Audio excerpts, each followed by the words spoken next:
Hello friend, welcome to the channel pharmacy dictionary. हमारे medicine review की series में मैं आज एक ऐसे मेडिसिन के बारे में बात करने वाला हूं जिसका यूज आप में से किसी ने कभी न कभी किया होगा।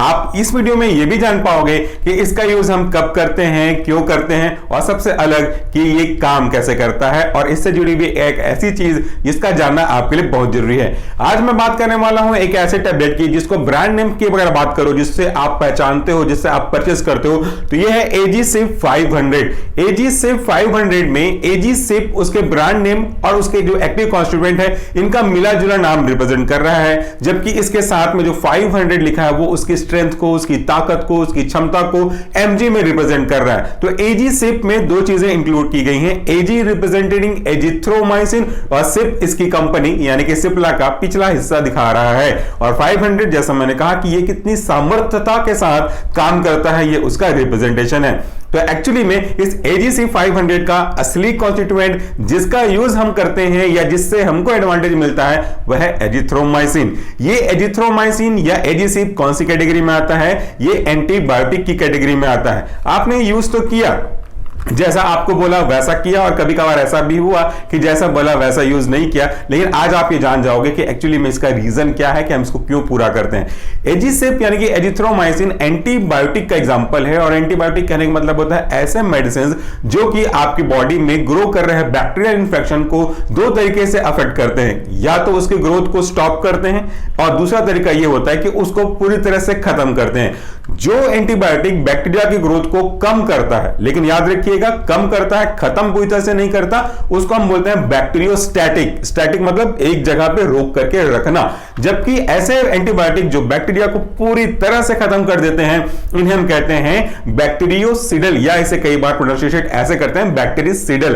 तो ये आज का जो हमारा ड्रग है एजिथ्रोमाइसिन, ये बैक्टीरियोस्टैटिक का एग्जांपल, यानी कि ये बैक्टीरिया के मल्टीप्लिकेशन को उसी स्टेज पे, उसी स्टेप पे रोक के रखता है जहां से आप मेडिसिन को लेना स्टार्ट करते हो।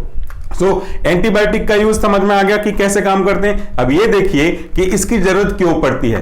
कई बार हमारी बॉडी में किसी भी तरीके के इंफेक्शन आ जाते हैं, और ये इंफेक्शन अलग अलग सोर्सेज से आ सकते हैं और अलग अलग पार्ट में देखने को मिल सकते हैं। अगर मैं आपको एग्जांपल की बात करूं तो आपके ईयर इंफेक्शन, आपके आईज इंफेक्शन, आपके थ्रोट इंफेक्शन, आपकी माउथ इंफेक्शन, आपकी रेस्पिरेटरी ट्रैक्ट इंफेक्शन, आपकी गैस्ट्रो इंटेस्टाइनल यानी कि पेट का इंफेक्शन, और कभी कभी आपके जेनेटल पार्ट यानी कि जनन तंत्र के पार्ट, जेनेटो यूरिनरी पार्ट जिसमें हम लोग बोलते हैं कि रिप्रोडक्टिव सिस्टम के पार्ट भी इसमें इंक्लूड हो जाते हैं। इनमें अगर किसी तरह का इंफेक्शन हो गया हो, जिसको हम लोग एक साथ शब्दों में बोला जाए तो एसटीडी, सेक्सुअली ट्रांसमिटेड डिजीज, ऐसे डिजीज जो इम्प्रॉपर अनसेफ सेक्सुअल इंटरकॉर्स से एक पर्सन से दूसरे पर्सन में फैलते हैं, उनमें से कुछ कंडीशंस को ये रोकने में भी काम करते हैं, और टाइफाइड की फीवर को भी रोकने में काम करते हैं। अगर मैं बात करूं आज के हमारी टैबलेट एजी-सिप 500 के रिस्पेक्ट में, आपने ये सुना होगा कि कई बार हम ये देखते हैं कि डॉक्टर ने आपको 3 दिन की दवा लिखी है, 5 दिन की दवा लिखी है, और आपको अगर एग्जांपल मान लेते हैं कि 3 दिन की लिखी हुई है और आपने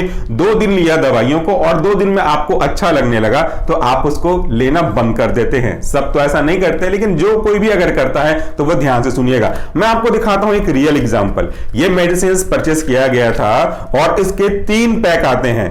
दवा की खुराक स्पेसिफिक होती है, इसके 3 खुराक आते हैं, 3 टैबलेट आते हैं 3 दिन लेने के लिए, लेकिन 2 ही दिन लिया गया, उसके बाद इस टैबलेट को छोड़ दिया गया क्योंकि डेफिनेटली वो चीजें ठीक हो गई होंगी जिसकी वजह से ये दवाई लेना स्टार्ट किया था।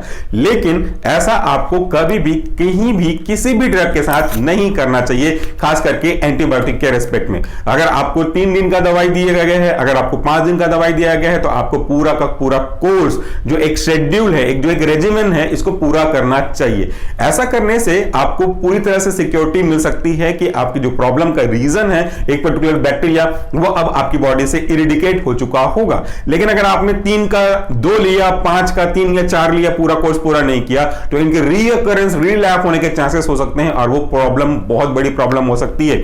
सो कभी भी आप अपने एंटीबायोटिक को डॉक्टर के रिकमेंडेशन पे ही लें, जितना दिन बोला है उतना दिन ही लें। दूसरी चीज, आप खुद से एंटीबायोटिक लेना शुरू कर देते हैं। जैसा मैंने कहा कि हमारे वीडियोस बाकी लोगों से अलग होते हैं क्योंकि हम बेसिक जानकारी देते हैं, तो आप ये चीजें कभी ना करें। अगर ये मान लेते हैं कि मेरे पर्टिकुलर किसी इन्फेक्शन के लिए दिया गया होगा, डॉक्टर ने बोला कि इसको 5 दिन लेना, मेरा 5 दिन का कोर्स पूरा हुआ, मुझे अच्छा लगने लगा, कुछ समय बाद मेरे परिवार में या मेरे किसी दोस्तों को ये प्रॉब्लम हुआ और उन्होंने मेरा सुन करके, मेरा देख करके यही टैबलेट का यही स्ट्रेंथ 5 दिन के लेना शुरू कर दिया, जबकि उनको उसकी जरूरत नहीं थी। सपोज उनकी प्रॉब्लम थोड़ी सी कम सीरियस थी, उनका 3 दिन का कोर्स में पूरा हो जाता, इससे कम के स्ट्रेंथ में 500 mg है ना, तो इससे कम के स्ट्रेंथ में कम दिनों में पूरा हो जाता, लेकिन उन्होंने ज्यादा स्ट्रेंथ की गोली ज्यादा दिनों तक अनावश्यक तरीके से ली, तो अब आपकी बॉडी में इस पर्टिकुलर ड्रग के रिस्पेक्ट में टॉलरेंस या तो फिर टैकीफाइलेक्सिस डेवलप होने लगेगा। मतलब यह है कि अब ये ड्रग कभी भी फ्यूचर में अगर आप बार बार इसको यूज करते हो, रिपीटेडली यूज करते हो, बहुत कम समय में यूज करते हो, अपनी मर्जी से यूज करते हो,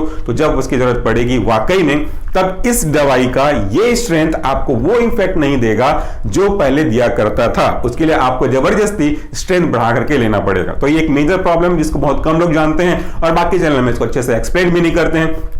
तो ये एजिथ्रोमाइसिन।